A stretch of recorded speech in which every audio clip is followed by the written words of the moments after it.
Hello friends.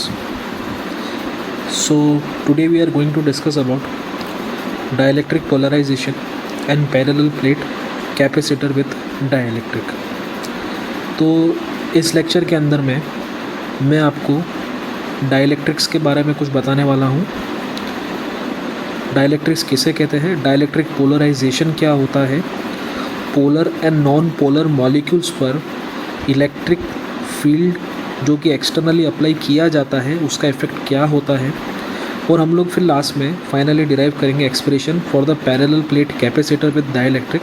इससे देखेंगे कि डाइलेक्ट्रिक इंसर्शन से आखिर कैपेसिटेंस में क्या इम्प्रूवमेंट आता है. ठीक है, तो चलिए सबसे पहले हम लोग जो है डाइलेक्ट्रिक्स के बारे में पढ़ते हैं. ये डाइलेक्ट्रिक्स क्या होता है एक्चुअल में. सो डाइलेक्ट्रिक इज़ बेसिकली एक तरह का इंसुलेटर होता है, और you can say insulating material होता है जो इलेक्ट्रिक इफ़ेक्ट्स को तो ट्रांसमिट करेगा बट इलेक्ट्रिसिटी को वो कंडक्ट नहीं करता है. इलेक्ट्रिक इफ़ेक्ट्स को तो ट्रांसफ़र वो करने वाला है. जैसे अगर आपने यहाँ पर उसको चार्ज दिया है पॉजिटिव, तो बिकॉज ऑफ द इंडक्शन यहाँ पर नेगेटिव नेगेटिव, यहाँ पर पॉजिटिव पॉजिटिव, सिमिलरली यहाँ पर नेगेटिव नेगेटिव चार्जेस डेवलप होंगे. ठीक है, सो यहाँ पर जो होता है चार्जेस का सिर्फ डिस्प्लेसमेंट होता है, लेकिन चार्जेस का कंडक्शन नहीं होता है. चार्जेस गेट डिस्प्लेस इस तरीके से, लेकिन they are not conducting actually. Fine. So अब हम किसी भी एटम के बारे में बात करते हैं तो उसके भी कुछ पार्ट्स होते हैं. एटम के अंदर में सब एटॉमिक पार्टिकल्स होते हैं, protons at the centre and electrons जो होते हैं they revolve around the valency. Okay, so दोनों अपोजिटली चार्ज रीजन्स जो है उनके अपने सेंटर ऑफ चार्ज होते हैं. एक का सेंटर ऑफ चार्ज पॉजिटिव है, एक का सेंटर ऑफ चार्ज नेगेटिव है. ठीक है, जो सेंटर ऑफ पॉजिटिव चार्ज होता है उसका सेंटर ऑफ मास जो होता है वो क्या होता है, पॉजिटिवली चार्ज प्रोटॉन. और सिमिलरली अगर सेंटर ऑफ नेगेटिव चार्ज की बात करेंगे तो उसका जो सेंटर होगा that will be a mass of negatively charge electrons. Okay, so now अब हमारे पास में पॉइंट आता है कि ये नॉन पोलर डाइलेक्ट्रिक्स क्या होती है और पोलर डाइलेक्ट्रिक्स क्या होती है.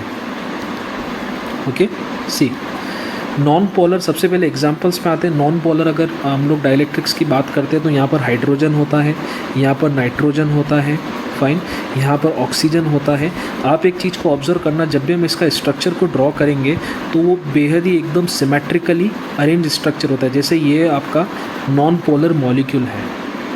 ठीक है, उसी तरह से आपका अगर आप N2 का बनाना चाहेंगे तो वो भी कुछ इस तरह से बनेगा, that is N and again it is N. So they are very basically symmetrical structures जिनके जो सेंटर ऑफ पॉजिटिव चार्ज जो होता है वो कॉन्साइड करता है सेंटर ऑफ नेगेटिव चार्ज को.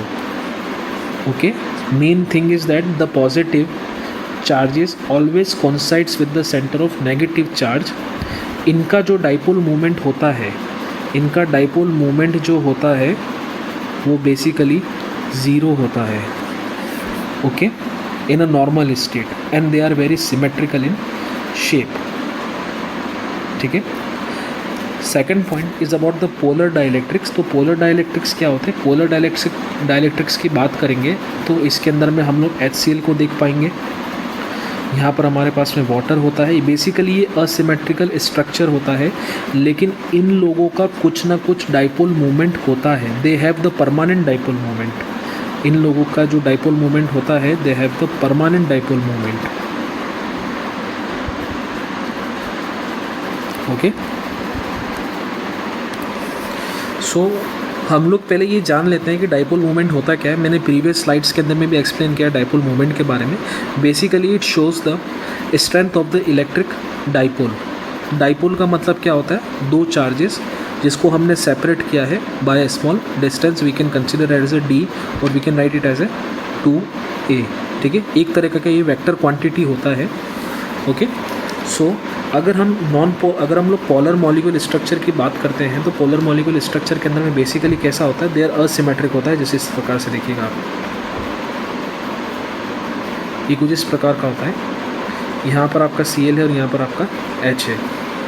उसी तरह से अगर आप H2 की बात करेंगे तो कुछ इस प्रकार से होगा यहाँ पर और इस तरह से. सेंटर में आ जाएगा आपका O और यहाँ पर लग जाएगा H। सी यहाँ से सेंटर गए और यहाँ से अगर आप लाइन को ड्रॉ करेंगे इस तरीके से, तो ये जो डाइपोल मोमेंट होगा P से डिनोट किया जाता था, that is P is equals to Q into 2A, जो कि आपने पढ़ा होगा इस तरीके से डाइपोल मोमेंट के बारे में। So now what happens actually कि यहाँ पर जितने भी मॉलिक्यूल होते हैं are very spontaneous, they have permanent dipole moments. Okay, तो ये था small introduction about the polar and non polar dielectrics. Now dielectric polarization क्या होता है? सी पोलराइजेशन अगर वर्ड की बात की जाए, अगर हम लोग से पोलराइजेशन वर्ड की बात करें, polarization it means simply a separation. Polarization means a separation in two halves. Okay, so we are going to learn about the dielectric polarization. ये होता क्या है अभी देखिए, जब भी किसी नॉन पोलर डाइलेक्ट्रिक को, जैसा नॉन पोलर डाइलेक्ट्रिक की बात करें तो हमने बोला था पॉजिटिव और नेगेटिव चार्जेस उनके कॉन्साइड करते हैं, ठीक है, इस तरीके से कुछ, ठीक है। तो जब भी हम लोग नॉन पोलर डाइलेक्ट्रिक को एक्सटर्नल इलेक्ट्रिक फील्ड के अंदर में प्लेस करते हैं तो उनका जो centre of this positive charges get displaced and negative charges get displaced in the opposite direction to the applied electric field. जैसे कि मान लीजिए मैंने यहाँ पर इलेक्ट्रिक फील्ड को अप्लाई किया, ये प्लस है मेरा और ये मेरा माइनस है यहाँ पर, तो इसका मतलब ये होगा कि नेगेटिव यहाँ पर अट्रैक्ट हो जाएगा और पॉजिटिव जो है यहाँ पर हो जाएगा attract. It means they get pulled out. तो इसके अंदर में अगर हम लोग इस पॉजिटिव और नेगेटिव चार्जेस को पुल करते हैं तो इसकी वजह से ये मॉलिक्यूल डिस्टॉर्ट हो जाता है कुछ इस तरीके से, negative and positive. This is a type of a distortion in the opposite direction of electric field. इसका मतलब ये हुआ कि अगर आपका इलेक्ट्रिक फील्ड ऐसे वर्क कर रहा है तो डिस्टॉर्शन की वजह से इलेक्ट्रिकल फील्ड कुछ इस तरीके से हो जाएगा, जिसको हम लोग नाम देंगे EP। Okay, that is in the opposite direction. So negative is pulled towards the positive and positive is pulled towards the negative of the field. So this molecule get distorted and we can say कि ये molecule जो है हमारा polarized हो चुका है। अब लेकिन सर आपने एक्सटर्नल इलेक्ट्रिक फील्ड तो अप्लाई किया, लेकिन पोलराइज्ड कब तक होगा? जब तक कि, क्योंकि देखिए यहाँ पर पॉजिटिव और नेगेटिव चार्जेस हैं तो ऑब्वियसली इन दोनों के बीच में कोई म्यूचुअल अट्रैक्शन फोर्स भी काम करती होगी। Fine, so electric field pulling this centre apart and the forces of the mutual attraction जो कि पॉजिटिव और नेगेटिव चार्जेस के बीच में है, एक इक्विलिब्रियम पे रीच करेगा जहाँ पर ये बैलेंस हो जाता है and we can say that the molecules get polarized. Okay, मैं फिर बता देता हूँ, यहाँ पर जो म्यूचुअल जो फोर्सेस ऑफ अट्रैक्शन होती है पॉजिटिव और नेगेटिव के बीच में, यहाँ पर इक्विलिब्रियम स्टेट होती है जहाँ पर इसका इफेक्ट जो होता है वो एंड हो जाता है, बैलेंस हो जाता है और हम लोग बोल सकते हैं कि जो मॉलिक्यूल से हमारा पोलराइज्ड हो गया।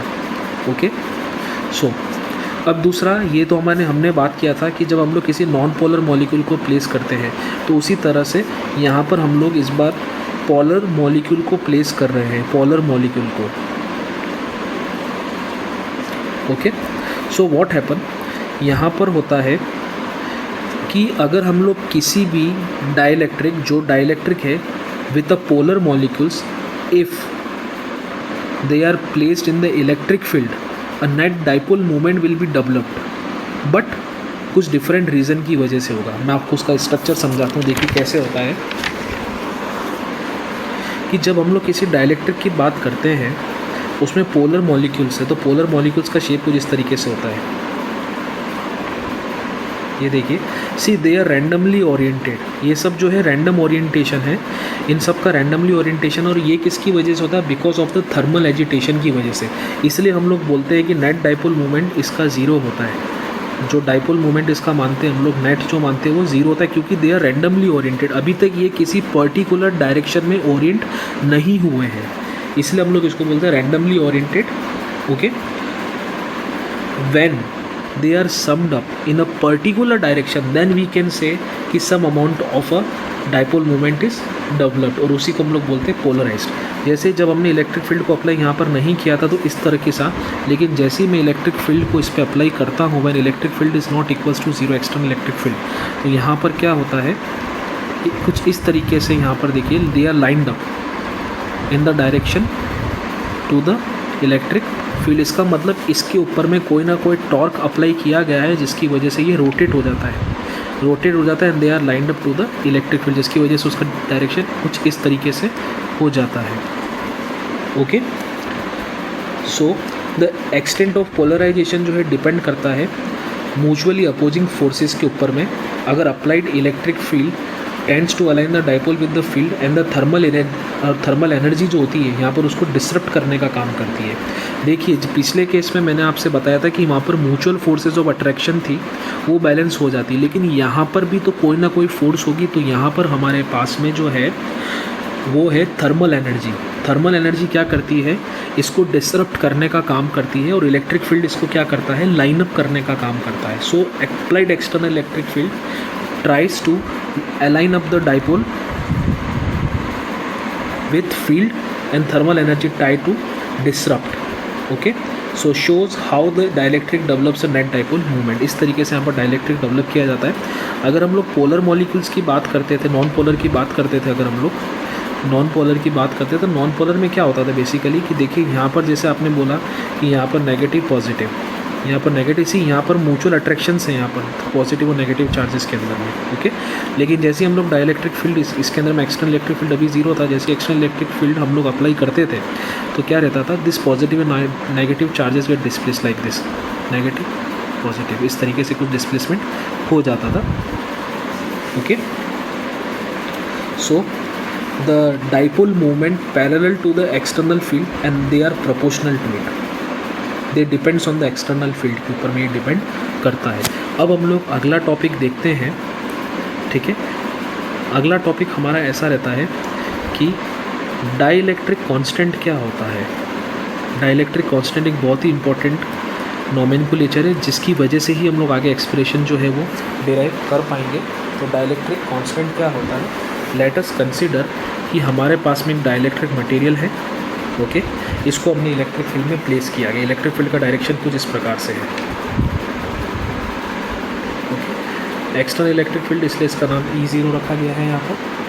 ओके, सो नाउ यहाँ पर पॉजिटिव होगा, यहाँ पर नेगेटिव होगा। Now because of the electrostatic induction negative charges will be developed. Fine, हम लोग बोल सकते हैं पोलराइजेशन की वजह से यहाँ पर पॉजिटिव और नेगेटिव चार्जेस हमारे डेवलप हो जाएंगे। ठीक है, now E0 is the external source of electric field. It is external electric field, and similarly यहाँ पर फील्ड का डायरेक्शन कुछ इस प्रकार से होगा, अपोजिट, इसको हम लोग बोलेंगे EP. Okay, because the field is developed because of the polarization in the opposite direction. Okay, so net resultant field is what, net अगर मैं रिजल्टेंट फील्ड इसका निकालना चाहूँगा तो मैं ऐसा बोल सकता हूँ कि E is equals to E0 plus EP, E0 plus EP। Is it fine? So resultant field जो होगा, रिजल्टेंट फील्ड जो हमको मिला है, रिजल्टेंट फील्ड की दिशा इस तरीके से कुछ आप देखेंगे। रिजल्टेंट फील्ड और जो हमारा एक्सटर्नल फील्ड हमने अप्लाई किया है, this resultant field E and external field जो हमारा E0 है, they will be the same, but its magnitude जो होगा, उसका जो मैग्नीट्यूड जो होगा is reduced by K, is reduced by K। कैसे, मैं लिख के बताता हूँ आपको। Just like this, E is equals to E0 upon K है, दोनों सेम है, but it is reduced by the value of the K, and K is what here it is dielectric constant. Okay, K is the dielectric constant. ये जो K है ये dielectric constant लिखेंगे हम लोग इसको, डाइलेक्ट्रिक कांस्टेंट। दूसरी बात में K की जो वैल्यू होती है वो हमेशा ग्रेटर देन 1 कंसिडर होती है, लेकिन जब हम लोग वैक्यूम की बात करते थे यहाँ पर तो K की वैल्यू जो होती थी वो इक्वल्स टू 1 कंसिडर की जाती थी। ओके, जिसकी वजह से E और E0 जो थे वो दोनों सेम हो जाते थे। ओके, सो अब सर अगर मान लीजिए इलेक्ट्रिक फील्ड की वैल्यू अगर किसी डाइलेक्ट्रिक पर बहुत ज़्यादा अप्लाई की जाती है, it means external electric field जो आपने अप्लाई किया है it has a very high value, then what will happen. तो उस दौरान में क्या होता है कि ये जो नेगेटिव और पॉजिटिव चार्जेस हैं इनके बीच की जो अट्रैक्शन फोर्सेस होती है वो इतनी रिड्यूस्ड हो जाती है कि they get separated. This negative जो इलेक्ट्रॉन्स होंगे they will get separated and they will start conducting. मैं पहले भी बता चुका हूँ आपको कि डाइलेक्ट्रिक एक प्रकार का इंसुलेटर होता है। जब उसके ऊपर में इलेक्ट्रिक फील्ड अप्लाई की जाती है तो इस तरीके कुछ हो जाता है, लेकिन जब बहुत हैवी इलेक्ट्रिक फील्ड अप्लाई की जाती है तो दिस नेगेटिव जो चार्जेस होते हैं, जो इलेक्ट्रिक फील्ड है वो म्यूचुअल अट्रैक्शन से इतना हाई हो जाता है, कि they charges get separated, finally they start conducting. तो नेगेटिव चार्ज इधर फ्लो हो जाएगा। ओके, अभी इतनी देर सेपरेट ही हो रहा था, डिस्प्लेस हो रहा था, लेकिन अभी यहाँ पर वो फ्लो करने लग जाएगा, जिसकी वजह से डाइलेक्ट्रिक फील्ड की प्रॉपर्टी ब्रेक हो जाएगी। ओके, सो इसके लिए हम लोगों ने एक वर्ड का डिस्कवर किया था कि उसको बोलते हैं डाइलेक्ट्रिक स्ट्रेंथ। ये एक ऐसा वर्ड है, मैक्सिमम इलेक्ट्रिक फील्ड आप डाइलेक्ट्रिक पे अप्लाई करो, okay, which can withstand without breaking the insulating property. आप जितना मैक्सिमम फील्ड अप्लाई करना चाहते हो आप अप्लाई करो, लेकिन without breaking down the insulating property का ब्रेक डाउन नहीं होना चाहिए। ओके, कई बार क्या होता है कि कैपेसिटर बहुत सारे चार्जेस को होल्ड करके रखता है in a very small potential. Okay, तो यहाँ पर क्या होता है, क्योंकि स्मॉल पोटेंशियल की बात मैं इसलिए बोल रहा हूँ कि V=Q/C होता है। अगर इसकी वैल्यू लेस होती तो इसकी वैल्यू बहुत ज़्यादा होती थी, हम लोग इसलिए ये बात करी स्मॉल पोटेंशियल की। सो व्हाट हैपन्स, जब हाई पोटेंशियल डिफरेंस को अप्लाई किया जाता है, जब बहुत हाई पोटेंशियल डिफरेंस को यहाँ पर अप्लाई किया जाता है, तो इसकी वजह से स्ट्रॉन्ग इलेक्ट्रिक फील्ड जो होता है वो पूरे एनवायरनमेंट को जो करता है आयोनाइज कर देता है। Okay, so produce two oppositely charge plates, thereby neutralizing the partly charge on the capacitor plate. जिसका मतलब ये हो जाता है कि चार्जेस का लीक अवे जो होता है वो चालू हो जाता है। ओके, और इंसुलेटिंग मीडियम का जो आपका इंसुलेटिंग पावर जो होती है वो भी क्या होती है, बहुत रिड्यूस हो जाती है जब इसको बहुत हैवी कर दिया जाता है, क्योंकि E= क्या होता है, V/D होता है। ऑब्वियसली सीधी सी बात है, अगर आपने इसको बढ़ा दिया मतलब ये भी बढ़ गया। ओके, और ये जब बढ़ जाता है आपका, तो सीधी सी बात है कैपेसिटेंस आपका बहुत कम हो जाने वाला है। वो इसी वजह से हो जाता है कि यहाँ पर न्यूट्रलाइजेशन इफेक्ट चालू हो जाता है। इसका मतलब ये हो गया कि यहाँ पर अगर अभी तो सेपरेशन हो रहा था तो यहाँ के नेगेटिव इधर ट्रैक हो जाते हैं इधर की तरफ में, और इधर पॉजिटिव इकट्ठे हो जाते हैं। ओके, तो अगर इधर नेगेटिव होगा तो ये न्यूट्रलाइजेशन इफेक्ट आ जाएगा, इधर पॉजिटिव होगा तो ये भी न्यूट्रलाइजेशन इफेक्ट आ जाता है। मतलब चार्जेस जो प्लेट्स जो है आपकी कंडक्ट होने लग जाती है इस तरीके से कुछ। अभी सेपरेशन हो रहा था, लेकिन अभी क्या होगा, चार्जेस सीधा इस प्लेट से इस प्लेट पर चले जाएंगे, और जिसकी वजह से ये प्लेट न्यूट्रलाइज हो जाएगी, जिसकी वजह से चार्जेस का लीकेज होना चालू हो जाता है। ओके, सो हम लोग सीधी सी बात बोलते हैं कि ब्रेकडाउन लिमिट से हमको आगे नहीं जाना है। फाइन, ये था हमारा डाइलेक्ट्रिक स्ट्रेंथ के बारे में। अब हम लोग जो बात करते हैं अगले टॉपिक की, जो कि बहुत ही इंपॉर्टेंट टॉपिक है हमारे लिए, capacitance of parallel plate capacitor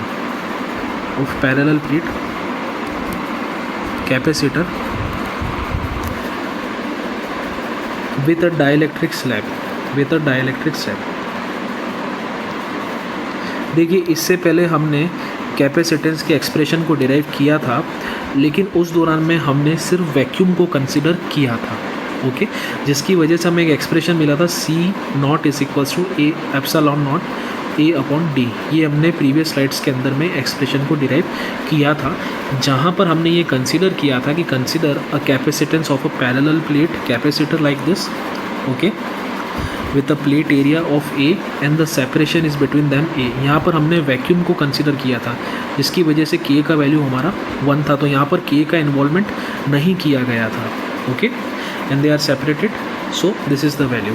अब हम लोग यहाँ पर क्या करने वाले हैं, इंक्लूड करने वाले हम लोग डाइलेक्ट्रिक स्लैब को। So now let us consider the parallel plate of the capacitor. Simple सा एक प्लेट कंसीडर करते हैं कुछ इस तरीके से, and dielectric slab is inserted between them. यहाँ पर मैंने ये डाइलेक्ट्रिक स्लैब को इंसर्ट किया है, डाइलेक्ट्रिक स्लैब। ओके, नाउ इधर चार्जेस Q है, इधर चार्जेस Q लिखा गया है। Now here the charges are plus at this point, and here are the charges are negative। Now because of the dielectric polarization, a negative charge will be developed on this portion and positive charge will be developed on this portion. Here the charges are displaced, they are not carrying the charges. Dielectric का काम ही होता है insulate करने का. Okay, now तो consider the thickness of a dielectric. Thickness of dielectric is T. Distance between this both the plates are D. इसका मतलब ये हुआ कि जो T है that is less than D. T is less than the separation of it. Okay.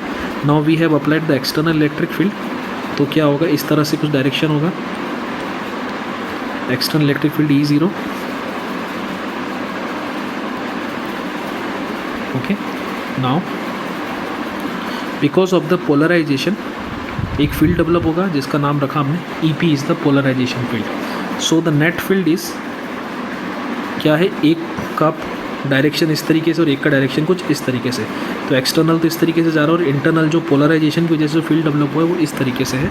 तो हम लोग लिख सकते हैं E0 external minus field that is produce because of the polarization, that is simply the separation of the charges. Okay, so effective field किस तरीके से act होगा. So the effective field inside dielectric is E is equals to E0 minus EP. That is our first equation. Okay. अभी हम लोग यहाँ पर क्या करने वाले हैं. अब obviously there will be a potential difference in between both the plates. इन दोनों प्लेट्स के बीच में कोई ना कोई पोटेंशियल डिफरेंस होगा. Okay, so that potential difference can be denoted as a V. एक हायर पे है, एक लोअर पे है. ओके, नाउ पोटेंशियल डिफरेंस अब हम लोग कैसे कैलकुलेट करते हैं. देखिए, E का मतलब होता है V upon D. Electric field is what, potential per unit distance. So we can write V is equals to E into D. Clear है. तो यहाँ पर इलेक्ट्रिक फील्ड जो है एक्सटर्नल वो कितना E0 है. फाइन. यहाँ पर टोटल जो डिस्टेंस है दोनों के बीच में D है और डाइलेक्ट्रिक का कितना था, T था. ओके, तो दोनों को माइनस कर देंगे, that is D minus T. ठीक है, प्लस दूसरी बात में हमारे पास में यहाँ पर क्या कंसिडर करेंगे हम लोग, E इंटू T. फाइन. एक बार इन दोनों को हमने माइनस कर दिया यहाँ पर, that is D minus T and then with the slab that is ET. Okay, अभी हमने कंसिडर किया था पीछे कि यहाँ पर E is equals to what, E0 upon K होता है. That is our third equation. So V is equals to, now putting the value of third equation to this equation, second equation. So V is equals to E0 D minus T plus E की जगह पे लिख देंगे E0 upon K into T. That is our fourth equation. Okay. अब यहाँ पर E है और E दोनों इक्वेशंस दोनों हमारे समेशंस में कॉमन आ रही है वैल्यू. तो E0 को बाहर लेते हैं, D minus T plus T upon K. That is our fifth equation. So अब मैंने यहाँ पर क्या कर देना है, E0 is equals to sigma upon epsilon naught. See यहाँ पर हम लोग बात करें चार्ज डेंसिटी की ऑन द स्लैब. स्लैब में कुछ चार्ज डेंसिटी हमने एक्वायर कर रखी है, तो उस चार्ज डेंसिटी को हम लोग क्या लिख सकते हैं, Q upon A epsilon naught. That is our sixth equation. इसका मतलब charges per unit area they are lying on the slabs. So V is equals to E0 की जगह पे हम लोग क्या करेंगे, इसको प्लेस करेंगे in this fifth equation. So Q upon A epsilon naught D minus T plus T upon K finally. So now we have to find out the capacitance finally. So C is equals to what, Q upon V होता है. ठीक है, तो इसका मतलब हो गया A E epsilon upon D minus T plus T upon K. So C is equals to E epsilon D minus को कॉमन निकालें आप, अंदर लग जाएगा 1 माइनस 1 अपॉन K. ओके, ये हमारा एक्सप्रेशन है C का. तो इसका मतलब ये हुआ कि अगर हमारी पहले की एक्सप्रेशन जो C0 थी, C0 that is epsilon not, अगर इसके साथ में K का वैल्यू हम लोग अप्लाई कर देते हैं तो इसका मतलब कंप्लीट जो हमारा कैपेसिटेंस हो जाता है वो इस कुछ इस प्रकार से K times the capacitance without the dielectric. Okay, तो हमने यहाँ पर ये सीखा कि C is always greater than the C0, ये हमेशा ध्यान रखिएगा, क्योंकि C that is the capacitance with the dielectric, और यहाँ पर हमने सिर्फ वैक्यूम कंसीडर करके रखा था, या हमने कंसीडर कर सकते हैं A जिसकी वैल्यू थी 1। ओके, तो इसका मतलब when we insert the dielectric insertion की वजह से हमने ये ऑब्ज़र्व किया कि कैपेसिटेंस जो है वो क्या हो जाता है, रेज अप हो जाता है, because C is equal to C0 के अगर डाइलेक्ट्रिक होगा तो हमारा कैपेसिटेंस भी हैवी हो जाएगा, इंक्रीज हो जाएगा। दे have the direct proportional relationship between both of them. ठीक है, सो अब हम लोग कुछ पॉइंट्स की बात करते हैं। जब हमने डाइलेक्ट्रिक स्लैब को इंट्रोड्यूस किया था तो क्या फ़र्क पड़ा उससे। सी, हमने यहाँ पर ये चेक किया E is equals to V/D होता है and C is equals to Q/V होता है। ओके, हमने कंसीडर करके चला कि यहाँ पर पोटेंशियल को हमने कांस्टेंट करके रख दिया। ओके, पोटेंशियल को कांस्टेंट किया, तो हमने जब डाइलेक्ट्रिक स्लैब को इंट्रोड्यूस किया था तो वहाँ पर पोटेंशियल जो था वो हमारा कांस्टेंट था, जिसकी वजह से अगर ये कांस्टेंट है तो इसका मतलब अगर हमारा चार्ज बढ़ेगा तो C भी क्या होगा, बढ़ेगा। इसका मतलब C will increase, capacity will increase when charge will be also increased.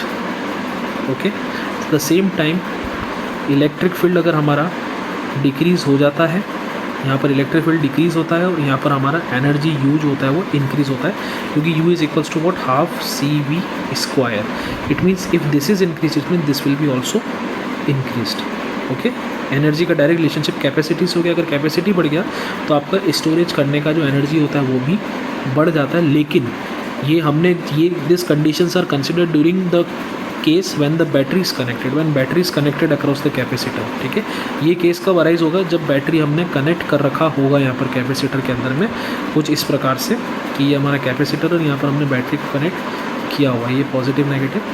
ठीक है, यहाँ पर पॉजिटिव और यहाँ पर नेगेटिव, और बीच में हमारा डाइलेक्ट्रिक स्लैब होता है। ठीक, तो ये तरीके से हम लोग बोल सकते हैं कैपेसिटेंस के बारे में और हमारा एक्सप्रेशन जो हमने डिराइव किया। Okay, thanks for listening me out, subscribe my channel.